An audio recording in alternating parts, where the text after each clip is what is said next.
এবার দেখাবো এক তৃণমূল নেতা গ্রেফতার। তৃণমূল কাউন্সিলর বারাসতের 2 নম্বর ওয়ার্ডের, তার বিরুদ্ধে কি অভিযোগ? ত্রিপুরার ব্যবসায়ীকে অপহরণ এবং মুক্তিপণ, ধাপে ধাপে 9 কোটি টাকা তোলা। সিআইডির হাতে গ্রেফতার মিলন সর্দার, তৃণমূল থেকে বহিষ্কৃত। দেখুন।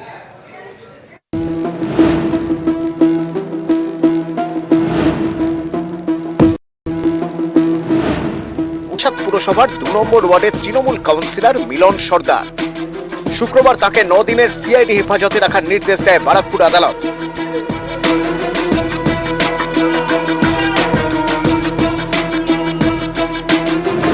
ঘটনার সূত্রপাত 31 অগস্ট। খড়দায় আসেন ত্রিপুরার ব্যবসায়ী। গাড়ি থেকে নামার সময় তাকে ঘিরে ধরে দুষ্কৃতীরা আরেকটি গাড়িতে তুলে নিয়ে যায়। সেই রাতেই ব্যবসায়ী পরিবারের এক সদস্যের কাছে ফোন যায়। 9 কোটি টাকা মুক্তিপণ দাবি করা হয়। পরদিন খড়দা থানায় অভিযোগ দায়ের হয়। 2রা সেপ্টেম্বর 6 জনকে গ্রেফতার করে পুলিশ। তাদের মধ্যে রয়েছে এক অবসরপ্রাপ্ত পুলিশ কর্মীও। ধৃতদের জেরা করে তদন্তকারীরা জানতে পারেন ব্যবসায়ীকে প্রথমে রাখা হয় খড়দার আবাসনে, সেখান থেকে দত্তপুকুরের বাগান বাড়ি, তারপরে নিয়ে যাওয়া হয় বারাসতের একটি আবাসনে। 4 সেপ্টেম্বর ওই আবাসনে হানা দেয় পুলিশ। অচৈতন্য অবস্থায় ব্যবসায়ীকে উদ্ধার করা হয়। ঘটনাস্থল থেকে ধরা পড়ে একজন। ব্যবসায়ীর পরিবারের দাবি, এই কয়েকদিনে 3 দফায় মোট 9 কোটি টাকা মুক্তিপণ আদায় করে অপহরণকারীরা। গত 9 সেপ্টেম্বর এই মামলার তদন্তভার সিআইডিকে দেয় বারাকপুর আদালত। তদন্তকারীরা জানতে পারেন এই অপহরণের ঘটনার মাস্টারমাইন্ড বারাসতেরই তৃণমূল কাউন্সিলর মিলন সর্দার। তাকে বৃহস্পতিবার রাতে বারাসত থেকে গ্রেফতার করে সিআইডি। কাউন্সিলর মিলন সর্দারকে দল থেকে বহিষ্কার করেছে তৃণমূল। নিশ্চিতভাবে সিআইডি তাকে যখন অ্যারেস্ট করেছেন তথ্যের ভিত্তিতেই করেছেন। ওর এই কাজের জন্য ও আমার সহকর্মী ছিলেন, পৌরসভা কালিমালিপ্ত হলো। আগামীতে প্রার্থী চয়নের ক্ষেত্রে নিশ্চিতভাবে আমাদের অনেক বেশি মনোযোগী হতে হবে। কুখ্যাত ব্যক্তিকে তৃণমূল কংগ্রেস তাদের কাউন্সিলর তৈরি করে এবং তিনি চেয়ারম্যান, বর্তমানে যিনি বারাসত পৌরসভার চেয়ারম্যান অশ্বিনী মুখার্জি, তিনি খুবই ঘনিষ্ঠ। আমি শুধু তাকে সিআইডি তাকে গ্রেপ্তার করেছি, গ্রেপ্তার করে ক্ষান্ত হলে হবে না। এই অপরাধের টাকা কোন কোন তৃণমূল নেতা এবং কোন কোন ব্যক্তির কাছে গেছে এটাও তদন্তের মধ্যে আনা উচিত এবং তাদেরকেও গ্রেপ্তার করে দৃষ্টান্তমূলক শাস্তি দেওয়া উচিত। বারাসত থেকে জিয়াউল আলম, নিউজ 18 বাংলা। কল্যাণী এইমসে স্বজন পোষণ আর এই অভিযোগে বারবার উত্তেজনা। বিজেপির মধ্যে গোষ্ঠী কোন্দল, বিজেপি বিধায়কের গাড়ি ভাঙচুর। দেখুন।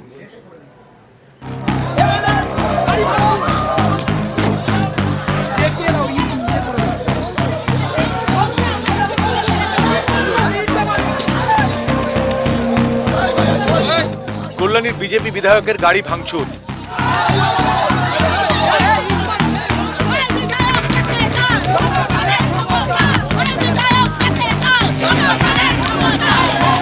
বিধায়কের অফিসে হামলা। অভিযোগের আঙুল বিজেপির নেতাকর্মীদের বিরুদ্ধে। তাদের পাল্টা তাড়া করেন বিজেপি বিধায়কের অনুগামীরা। এ নিয়ে বৃহস্পতিবার গরম নদিয়ার কল্যাণী।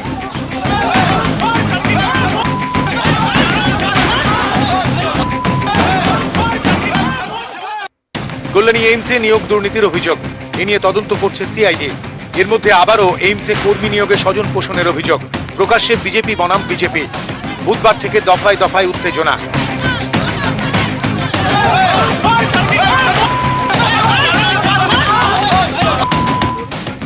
কল্যাণীর বিজেপি বিধায়ক অম্বিকা রায়, তাঁর বিরুদ্ধে সুর চড়িয়েছেন বিজেপি নেতা কর্মীদের একাংশ।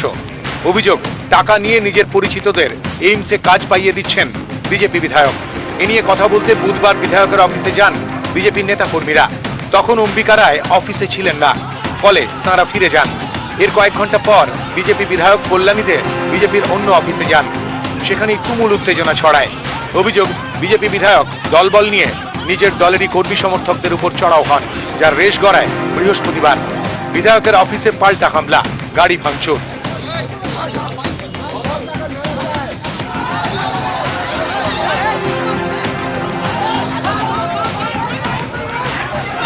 মূল একটা দাবি ছিল কর্মসংস্থান। 21 সালে এই অম্বিকা রায় প্রার্থী হয়েছে, কিন্তু জেতার পরে কর্মীদেরকে উনি চেনেন না। বিভিন্ন জায়গার কর্মীদেরকে বিভিন্ন বিনিময় কথার মাধ্যমে উনি চাকরি বিলি করেছেন।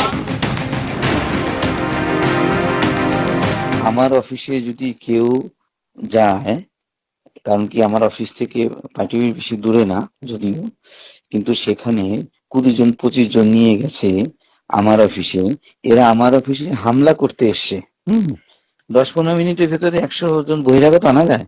তারা এই ধরনের স্টেটমেন্ট দিয়ে এরা কি করতে চাইছে? কোনো হামলা চালানোর কোনো প্রশ্নই আসে না।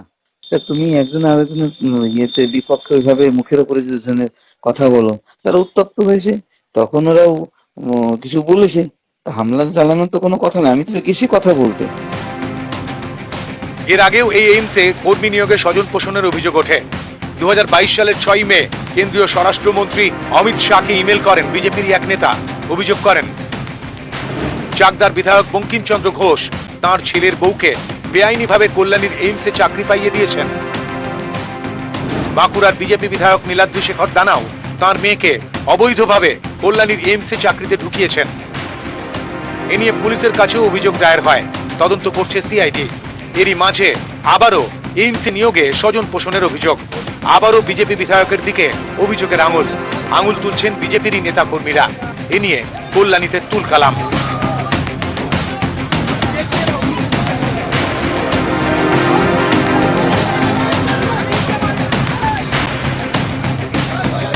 কল্যাণী থেকে রঞ্জিত সরকার, নিউজ 18 বাংলা।